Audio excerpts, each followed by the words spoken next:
মুখ্যমন্ত্রী গতকাল যখন সাংবাদিক সম্মেলন করছিলেন, প্রেস ব্রিফ করছিলেন, তখন চাকরিহারা শিক্ষক যারা তারা কিন্তু কেউ টেলিভিশনে, কেউ তাদের মোবাইল ফোনে চোখ রেখেছিলেন। অনেক আশা নিয়ে কিন্তু গতকাল মুখ্যমন্ত্রীর প্রেস কনফারেন্সে দিকে তাদের নজর ছিল।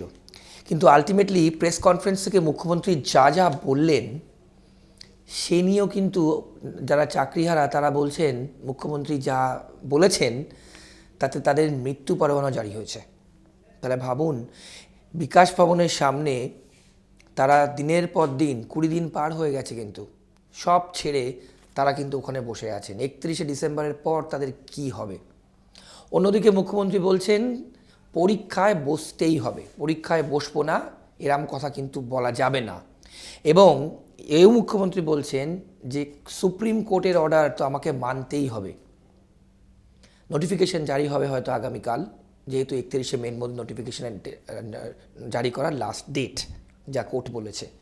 এখন সবথেকে বড় প্রশ্ন, এই যে যোগ্য অযোগ্য চাকরিহারা এদের ভবিষ্যৎ কি হবে, ভবিষ্যৎ কি দেখছে তারা? আপনারা দেখেছেন, আমরা কিন্তু আমাদের স্টুডিওতেও একজন পুরুষ এবং একজন মহিলা শিক্ষক এবং শিক্ষিকা এসে তারা এক্সপ্রেস করেছে, তারা বলেছেন যে তাদের মানসিক অবস্থা, তাদের ফিনান্সিয়াল অবস্থা কি। সত্যি কথা, যদি অল অফ আ সাডেন আমি জানি যে এই ডেটের পর আমি আর চাকরি করতে পারবো না, কোন মানসিক অবস্থা থাকে, তাদের কমিটমেন্ট, তাদের দায়িত্ব, তাদের ফ্যামিলির প্রতি দায়বদ্ধতা সবটাই কিন্তু তাদেরকে নিয়ে চলতে হয়। আমাদের আজকের পর্ব হট সিটে হট টক দেখছেন আপনারা, আপনাদের সঙ্গে আমি শান্তনু। আজকের পর্ব কিন্তু চাকরিহারা শিক্ষক, তাদের পাশে আমরা ছিলাম, আছি, থাকবো। আগেও বলেছি, আবার বলছি, আগামী দিনও বলবো। এবং তাদের লাইফে যা ঘটছে, জীবনে যা ঘটছে এবং আলটিমেটলি কি হতে যাচ্ছে, এই নিয়ে কিন্তু আমাদের আজকের এই পর্ব। অর্কপ্রভ সরকার হট সিটে হট টকে যার বিশ্লেষণ আপনারা শোনেন, আমার পাশে বসে আছেন। অর্কদা, আপনাকে স্বাগত আজকের পর্বে। কাল অনেক আশা নিয়ে অর্কদা মুখ্যমন্ত্রীর প্রেস কনফারেন্সে থেকে কিন্তু যারা বসে আছেন, আমরা নিজেরা দেখেছি, বিভিন্ন চ্যানেলে তারা মোবাইল ফোন খুলে কিন্তু তারা দেখছিলেন। কিন্তু মুখ্যমন্ত্রী যা বললেন, সেই রিভিউ পিটিশন আবার পরীক্ষায় বসতে হবে, আপনার ব্যাখ্যা? মুখ্যমন্ত্রী তো অনেক কথা বলেছেন, সেগুলো ইতিমধ্যে মোটামুটি সবাই জানেন। সেই কথাগুলো আমি আর বলতে চাইছি না। আমার 3টে বিষয় আছে যেগুলো মনে হয় বলা প্রয়োজন। মুখ্যমন্ত্রী বারবার করে বলছেন না আমাদের তো সুপ্রিম কোর্টের নির্দেশ মেনে চলতে হবে। মুখ্যমন্ত্রী কি বললেন? যারা যোগ্য চাকরিহারা, রিভিউ পিটিশন অ্যাকসেপ্ট না হলে তাদের পরীক্ষায় বসতে হবে। তাদের যদি পরীক্ষায় বসার বয়স পেরিয়ে যায় তাহলে এজ রিল্যাক্সেশন হবে। এবং যারা এতদিন চাকরি করেছেন, 2016 এসএসসির মাধ্যমে যারা চাকরি পেয়েছিলেন, চাকরি বাতিল হয়েছে, তারা তাদের এই কাজ করার অভিজ্ঞতার জন্য একটা বাড়তি অ্যাডভান্টেজ পাবেন। সেটা কিভাবে পাবেন সেটা তিনি খোলসা করেন। সুপ্রিম কোর্ট কি বলেছিল? এজ রিল্যাক্সেশন করা যাবে, কিন্তু আর কোনো অ্যাডভান্টেজ দেওয়া যাবে না। তাহলে মমতা বন্দ্যোপাধ্যায় এই কথাটা বললেন, এই অ্যাডভান্টেজ দিতে গেলে ওনাকে সুপ্রিম কোর্টের থেকে এন্ডোর্সমেন্ট নিয়ে আসতে হবে। রাইট। কিন্তু সেটা তিনি কিভাবে করবেন, কখন করবেন আমি জানি না। 2, সবথেকে বড় ব্যাপার হচ্ছে যারা চাকরি পায়নি, মানে বঞ্চিত চাকরি প্রার্থী, যারা ওই মাতঙ্গিনী হাজরার মূর্তির নিচে বসেছিল, তারা তো বলতেই পারে যে আমরা চাকরি পেতে পারতাম, মেধা তালিকায় নাম উঠত, কিন্তু চাকরিগুলো চুরি হয়েছে বলে আমাদের নাম মেধা তালিকায় আসেনি, আমাদেরও ওই বাড়তি অ্যাডভান্টেজ দিতে হবে। উঠতেই পারে এবং উঠবেও হয়তো। 1, 2 হচ্ছে উনি রিভিউ পিটিশনের কথা বলছেন। রিভিউ পিটিশন অ্যাকসেপ্ট হওয়ার সম্ভাবনা ক্ষীণ। আচ্ছা, রিভিউ পিটিশন যদি করতেই হলো তাহলে এতদিন দেরি করলেন কেন? আপনি তো রায়টা মেনে নিয়েই তো রায়টাকে ভিত্তি করে নিয়োগের বিজ্ঞপ্তি জারি করছেন, আবার একই সঙ্গে আবার রিভিউ পিটিশন কেন? এবং শুধু তাই না অর্কদা, আপনি বললেন মুখ্যমন্ত্রী একটা মারাত্মক কথা বলেছেন। তিনি মানবিক মুখ্যমন্ত্রী। যে সমস্ত শিক্ষক অশিক্ষকদের সুপ্রিম কোর্ট দাগি হিসাবে চিহ্নিত করেছে, বলেছে তোমরা পরীক্ষায় বসতে পারবে না, বেতন ফেরত দিতে হবে। মুখ্যমন্ত্রী কি বললেন যে শিক্ষকদের নিয়োগের বিজ্ঞপ্তির 4-5 দিন বাদে তিনি আর একটা বিজ্ঞপ্তি বার করবেন, সেখানে যারা চাকরি বাতিল হয়েছে দাগি হিসাবে, যারা পয়সা দিয়ে চাকরি অন্য দপ্তরে তাদেরকে শিফট করতে হবে, অন্য দপ্তরে তাদেরকে শিফট করা যায়। এরকম করা যায়? সম্পূর্ণ অসাংবিধানিক। সুপ্রিম কোর্ট যাদেরকে দাগি হিসাবে চিহ্নিত করে দিয়েছেন তারা তো সরকারি চাকরি করতেন এসএসসি, তাহলে একটা নিয়োগে তারা দাগি হিসাবে চিহ্নিত, আর সরকার বলছে আমরা সুপ্রিম কোর্টের রায় মানি, সেই দাগিদের অন্য দপ্তরে রিহ্যাবিলিটেট করতে চাইছে। আরে সুপ্রিম কোর্টটা কি কেষ্টমণ্ডলের পার্টি অফিস নাকি যা খুশি করা যায়? মামলা কেউ না কেউ করবেই।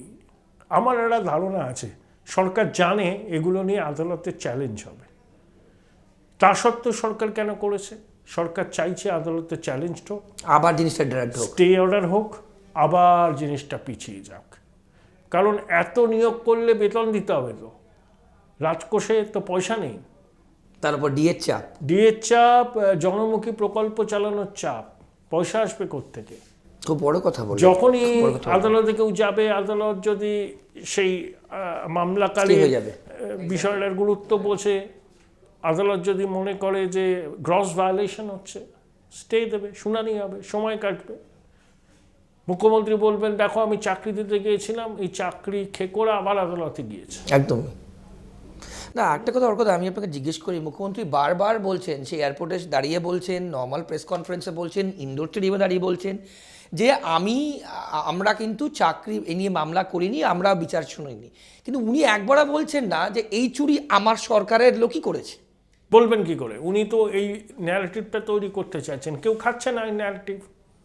এই চাকরিগুলো গেছে কেন? মামলাকারীদের জন্য কি? আরে মামলাকারী মানে মামলা করলাম, আমার মামলার পক্ষে এমন যুক্তি আছে, সর্বোচ্চ আদালত সেই যুক্তিকে মান্যতা দিয়েছে, সেই জন্যই তো ঘটনাটা ঘটেছে। একজন নাগরিক সে যদি মনে করে সরকারি নিয়োগ প্রক্রিয়ায় বিস্তর অসঙ্গতি, গণ্ডগোল, দুর্নীতি আছে, সে মামলা করবে না? করতেই পারে, স্বচ্ছতার স্বার্থে, ট্রান্সপারেন্সির স্বার্থে সে মামলা করেছে। এসএসসি, মধ্যশিক্ষা পর্ষদ, শিক্ষা দপ্তর, সরকার বড় বড় আইনজীবীকে নিয়োগ করে কন্টেস্ট করেছে, তাদের বক্তব্য রেখেছে। কিন্তু সুপ্রিম কোর্ট মামলাকারীদের যে বক্তব্য, যে গ্রস ইরেগুলারিটিস হয়েছে, র্যাম্প্যান্ট করাপশন হয়েছে, তাদের সিলমোহর দিয়েছে। যে কোনো সচেতন নাগরিক সরকারি নিয়োগ প্রক্রিয়ার স্বচ্ছতাকে ধরে রাখবার জন্য আদালতের দ্বারস্থ হতেই পারে। যারাই দুর্নীতিটা করেছে তারাই তো আসল কালপ্রিট। মুখ্যমন্ত্রী অযোগ্যদের চাকরিটা বাঁচাতে চাইছেন কেন? না, ওটাই সব থেকে বড় প্রশ্ন। তারা যোগ্যদের কি যোগ্যরা পরীক্ষা দেবে? হ্যাঁ, যোগ্যদের পরীক্ষা দিতে হবে, আর অযোগ্যদের জন্য তিনি বিভিন্ন দপ্তরে পদ সৃষ্টি করবেন।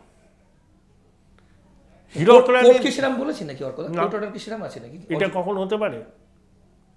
কোর্ট কখনো বলতে পারে যে আমরা একটা রায়ে অযোগ্য যাদের বলেছি তাদেরকে অন্য দপ্তরে নিয়োগ করতে পারবে রাজ্য সরকার? এটা কখনো হতে পারে? মানে টেন্টেড যারা, হ্যাঁ, দাগি তো দাগি, কলঙ্কিত। টেন্টেড শব্দটার বাংলা মানে দাগিদের আবার কিসের পুনর্নিয়োগ? সরকার সুপ্রিম কোর্টের রায়কে লেটার অ্যান্ড স্পিরিটে মানলে উদ্যোগ নিত, যাদেরকে বেতন ফেরত দিতে বলেছে আদালত, তাদের বেতনটা ফেরত দিয়েছে কিনা, সেই টাকাটা ট্রেজারিতে জমা হয়েছে কিনা, সেটাকে তো এনশিওর করতে হবে।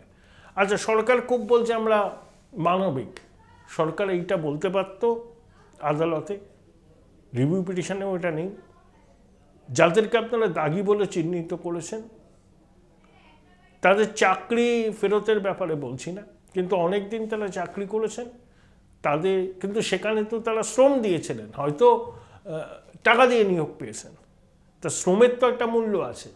তাদেরকে টাকাটা যেন ফেরত দিতে না হয়, সুপ্রিম কোর্ট যেন এই বিষয়টা দেখে। গেছে কি রাজ্য সরকার? রিভিউ পিটিশনে কি এটা আছে? সম্ভবত নেই। কিন্তু অর্কদা একটা প্রশ্ন করে আপনাকে, এই যে রিভিউ পিটিশন নিয়ে আপনি বললেন, বিরোধীরা বলছেন, বিভিন্ন জায়গাতে বলছেন সংবাদ মাধ্যমে, রিভিউ পিটিশনের সঙ্গে আর একটা কাগজ অ্যাটাচ করে দিতে যেখানে যোগ্য অযোগ্য তালিকা। ওটা পারবেই না তো। না হলে রিভিউ পিটিশন ফর হোয়াট? একটা ডিসাইডেড জিনিস, একটা রিভিলড জিনিস, একটা জাজমেন্ট, সেখানে দাঁড়িয়ে আপনি কি করে এটা মানে রিভিউ পিটিশন একটা হয়ে যাওয়া জিনিস কি আবার রিভাইভ হয়? তাহলে নতুন আমি কি দিলাম? অ্যাডিশনাল কিছু দিতে হবে, তালিকাটা দিতে হবে। সেই তালিকাটা দিয়ে সুপ্রিম কোর্টকে বলতে পারে যে মাই লর্ড, আমরা এটা তালিকা বার করেছি, এরা যোগ্য এরা অযোগ্য, আমরা চাইছি যে আপনি যোগ্যদের চাকরিটা রেখে দিন। তালিকাটাই বার করছে না, আবার বলছে রিভিউ পিটিশন। ঠগের বাড়ির ভোজ বললেও কম বলা হয়। আমার ধারণা মামলা হলো বলে বিজ্ঞপ্তি বেরোনোর সঙ্গে সঙ্গে এটা খুব বড় অ্যাসেসমেন্ট আপনার। যদি মামলা হয় আবার স্টে, আবার কিছুটা সময় বার করা যাবে, এবং রাজকোষের যে এই মুহূর্তে অবস্থা ডিএর চাপ 25%, বিধানসভা নির্বাচনটা পার করে দেবে, কন্টেম্পট অফ কোর্ট হবে যদি না দিতে পারে। বিধানসভা নির্বাচনটা পার করে দেবে। আমি বিশ্বাস করতে রাজি নই। বড় বড় আইনজীবীরা সরকারের সঙ্গে আছে, লিগ্যাল টিমে আছে, তারা এগুলো বুঝতে পারছে না। কখনো সুপ্রিম কোর্ট বলেনি যারা যোগ্য, যারা 31শে ডিসেম্বর পর্যন্ত চাকরি করবে তাদেরকে পরীক্ষা দিতে হবে, সুপ্রিম কোর্ট বলেছে, কিন্তু তারা কোনো বাড়তি অ্যাডভান্টেজ পাবে না এক্সেপ্ট এজ রিল্যাক্সেশন। তো মুখ্যমন্ত্রী কি বললেন? হ্যাঁ, তাদের অভিজ্ঞতার নিরিখেও তাদের একটা সুবিধা দেওয়া হবে। কোথায় বলেছে? Supreme court. তাহলে যদি আপনি দিতে চান তাহলে সুপ্রিম কোর্ট থেকে অনুমোদন নিয়ে আসুন, মামলা হয়ে যাবে। উনি তো মামলাকে ইনভাইট করছেন। এসব বোঝা যায়, এসব পুরনো খেলা। আর যেই মামলা হবে বলবে আমি তো চাকরি দিতে চেয়েছিলাম, ওই দেখো আইনজীবীরা চাকরিটা খেয়ে নিতে চাইছে। এসব মাস্টার স্ট্রোক আর কথা না, এগুলো এইসব খেলা ধরা পড়ে গেছে। এবং যোগ্য চাকরিওয়ালারা, আমি জানি না, তারা তো লেখাপড়া করে, যারা বলছেন তারা যোগ্য, চাকরি করছেন, তারা সুপ্রিম কোর্টের রায়টা পড়েছেন, অর্ধেকে পড়েনি। যদি না বুঝতে পারেন আইনজীবীদের সঙ্গে পরামর্শ করেননি, তারা কি বসে আছেন কেন? কি পাবেন? রাজ্য সরকার কি সুরাহা দেবে? হ্যাঁ, রাজ্য সরকার একটা সুরাহা দিতে পারে, সেটা হচ্ছে সিভিক টিচার। হ্যাঁ, এই যে যাদের, এটা রাজ্য সরকারের হাতে আছে। প্যারা টিচাররা 13,000 টাকা বেতন পায়। তারা সপ্তাহে 20টা ক্লাস নেয়, আর কেউ যেন স্কুল ছুট না হয় সেটাকে তারা ইনশিওর করে। তাদের বেতনও 3 গুণ বাড়িয়ে দিক। আর যারা যোগ্য চাকরিহারা হয়েছে তাদেরকেও, তারা অন্য কোনো সুবিধা পাবে না, পেনশন গ্র্যাচুইটি পাবে না, কিন্তু চাকরিটা করতে পারে কন্ট্রাক্টে, তাদের বেতনকে 50,000 করে দিন। এই ছাড়া কোনো অপশান নেই, কোনো অপশান নেই। ওই যোগ্যরা হয় পরীক্ষা দিক, না হলে অন্য কিছু ভাবুক, নইলে কন্ট্রাকচুয়াল এমপ্লয়মেন্টের ব্যাপারে সরকারকে চাপ দিক। আর সেটাও যদি তারা না করতে চায়, তাহলে এমন একটা আন্দোলন গড়ে তুলুন যাতে সব মানুষের সমর্থন পায়, এবং গণতান্ত্রিক পদ্ধতিতে তাদের এই দুর্ভাগ্যের জন্য যারা দায়ী তাদেরকে একটা জবাব দেওয়া যায়। এছাড়া কোনো করণীয়। কিন্তু ওর কথা হচ্ছে, এই মুহূর্তে দাঁড়িয়ে আমাদের স্টুডিওতেও তারা এসছেন, তাদের মধ্যে 2জন যারা আন্দোলনের মুখের অন্যতম, তারা বলছেন যে আমাদের তো আগামী দিনের মৃত্যু পরোয়ানা জারি হলো, মুখ্যমন্ত্রী যা বললেন কথা, ওনারা জানতেন না, ন্যাকা। পরীক্ষায় আমরা বসবো না। ঠিক আছে, পরীক্ষায় বসবেন না, এবং ওরা এই দাবিতে ওনার নয় কেন, যোগ্য অযোগ্যদের তালিকা বার করতে হবে, ওয়েমার শিটটাকে প্রকাশ করতে হবে, এবং টেন্টেডদের টার্মিনেশন লেটার দিতে হবে। নিজেদের মধ্যে কোনো ইউনিটি নেই, অর্ধেকে রায়টা পড়েনি, তাহলে তাদের অপশানটা কি? অপশানটা এই, হয় পরীক্ষা দাও, না হলে সরকারকে বলো তাদেরকে ওইভাবে চাকরিতে ফেরানো যাবে না, সুপ্রিম কোর্টের নির্দেশ, সরকার কিছু করতে পারবে না। হয় তাদেরকে কন্ট্রাকচুয়াল এমপ্লয়মেন্টে নিয়ে আসো, চাকরিটা রইল, 1,050 টাকা বেতন পাবে কনসালটেন্ট, কিছু না থাকার থেকে তো থাকা ভালো। হ্যাঁ, আর কিছু করার নেই, কোনো রিভিউ পিটিশন অ্যাকসেপ্ট হবে না। না, আপনি এক্সট্রা দিচ্ছেন কি? একটা কাগজ জাস্ট স্টেপল করে দিন। দিচ্ছি কোর্টকে যে আমি, যে মাই লর্ড রিভিউ করুন, তো রিভিউ করব, কি রিভিউ করব? সরকারের তো যোগ্য চাকরিওয়ালাদের প্রতি সিম্প্যাথি নেই, শুকনো কথা। আর যারা টাকার বিনিময়ে চাকরি পেয়েছে তাদের চাকরি বাঁচাতে বলছে আরো 5 দিন বাদে নোটিফিকেশন যায়। অ্যাবসলিউটলি, এবং অন্য দপ্তরে তাদেরকে আমরা এটা করা যায়। accommodate করব। যারা টেন্টেড, দাগি, সুপ্রিম কোর্ট বলে দিয়েছে, তাদেরকে অন্য দপ্তরে আপনি পুনর্নিয়োগ দেবেন? তো হীরক রানীর দেশ, যা খুশি হতে পারে। একদম। বেশ, অর্থাৎ আমরা এর মধ্যে একটা অন্য প্রসঙ্গে যাই। আরজিকর আন্দোলনের 3 জন জুনিয়র ডাক্তার, অনিকেত মাহাতো, দেবাশিস হালদার এবং আশফাকুল্লাহ নাইয়া, তাদের ট্রান্সফার করে দেওয়া হলো কলকাতা থেকে অনেক দূরে। কাউকে করা হলো পুরুলিয়ায়, কাউকে করা হলো রায়গঞ্জে। তাহলে আন্দোলন করলে গিয়ে এটা পুরস্কার ওর কথা, মানে এ রাজ্যে এটা কি? ওরা বলছেন যে কাউন্সিলিংয়ে, আর এখানকার নাম ছিল কাউন্সিলিংয়ে ওদের এখানে পোস্টিং নয়, হওয়া উচিত নয়। ওরা বলছে স্বচ্ছতার সঙ্গে যদি যেখানে পোস্টিং দিত আমরা সেখানে যেতাম, কিন্তু ওদের এই পোস্টিংটা স্বচ্ছভাবে হয়নি। ওরা তো 3 জন মুখ ছিল। এই প্রতিহিংসা পরায়ণ সরকার যে একটা প্রতিহিংসা চরিতার্থ করার চেষ্টা করবে সেটা নিয়ে আমাদের মনে কোনো সন্দেহ ছিল না। যেভাবে এরা জুনিয়র ডাক্তাররা ওই দুরাত্মা সন্দীপ ঘোষ, রাজ্য মেডিকেল কাউন্সিলের কিছু কর্তা, অনেকের বিরুদ্ধে অভিযোগের আঙুল তুলেছিলেন, কয়েকজন জেলে আছেন, এবং শুধুমাত্র সঞ্জয় রায় যে অপরাধী এটা পশ্চিমবঙ্গের মানুষ স্বীকার করে না, মানে না। 96 ঘন্টা ধরে প্রমাণ লোপাট হয়েছে, তারপরে আর কি প্রমাণ অবশিষ্ট থাকে? মুখ্যমন্ত্রী নিজে স্বাস্থ্যমন্ত্রী, তার দপ্তরের বিরুদ্ধে এত বড় আন্দোলন হলো, আন্দোলনের মুখ ছিল এরা, তখন মুখ্যমন্ত্রী কিছু বলেননি। পাবলিক ওপিনিয়ন সরকারের বিরুদ্ধে ছিল, মুখ্যমন্ত্রী সুযোগ খুঁজছিলেন, সময় নিচ্ছিলেন। এখন অনেকটা থিতিয়ে গেছে, এখন সরকার প্রত্যাঘাত করল। এটা হওয়ার ছিলই। স্বাস্থ্য সচিব ওদের সঙ্গে দেখা না করে বেরিয়ে গেছেন। এই আগুন সহজে নিববে না, অবশ্যই নিববে না, ন্যায় বিচার হবেই। খুব বড় স্টেটমেন্ট কিন্তু এই যে শিক্ষা নিয়ে আমরা যে আপনি বললেন, চাকরিহারা শিক্ষকরা তারা বলছেন এখানে এসে যে যাদেরকে আমরা আনলাম 2021-এ তারাই আজ প্রতারণা করলো আমাদের সঙ্গে, আমাদের থেকে সব কেড়ে নিল। তারা আমরা পরিবারের সামনে কি মুখ দেখাবো ওর কথা? তাহলে 2026-এ এই মানুষগুলো, এই 26,000 কি হবে ওর কথা ভবিষ্যৎ? কেস তো সহজে মিটবে না। আমি তো এখনো আশাবাদী নই নিয়োগ প্রক্রিয়া হবে। ও আদালতে আবার চ্যালেঞ্জড হবে। নোটিফিকেশন আগামীকাল নোটিফিকেশন জারি হচ্ছে, খুব সম্ভব ও চ্যালেঞ্জড হবে। এইসব বলতে পারে নাকি সরকার যে বাড়তি অ্যাডভান্টেজ দেব? কোথায় বলেছে সুপ্রিম কোর্ট? যেই সরকার বলবে তখন অন্যরা বলবে যে আমরাও তো নিয়োগ পেতে পারতাম, দুর্নীতির জন্য আমরা মেধা তালিকায় স্থান পাইনি, আমাদেরকেও দিতে হবে। এভাবে হয়? যে চুরিটা করেছে এখন চুরিটা ঢাকতে পারছে না, তাই নানাবিধ সেই সব। উচিত তো ছিল মানুষের কাছে ক্ষমা চাওয়া, ক্ষমা না চেয়ে উল্টো পাল্টা কথা বলে মানুষকে বিভ্রান্ত করছে। মানুষের বিভ্রান্ত হবে না। কারা দায়ী শিক্ষকদের এই দুরবস্থার পিছনে মানুষ খুব ভালোভাবে জানে। শাক দিয়ে মাছ টাকা বারবার চায়। মানুষের মনে তো প্রভাব পড়েছে, এখন আরো অনেক কিছু ঘটবে। প্রাথমিকে নিয়োগের চূড়ান্ত রায় আসবে, ডিএ মামলার ব্যাপারটা যাবে, এই সমস্ত এই সমস্ত বিষয় নিয়ে সরকারের ফেভারে যাবে না, যেতে পারে না। তার অভিঘাত আগামী 7-8 মাস বাদে কী হবে এই মুহূর্তে বলা সম্ভব নয়।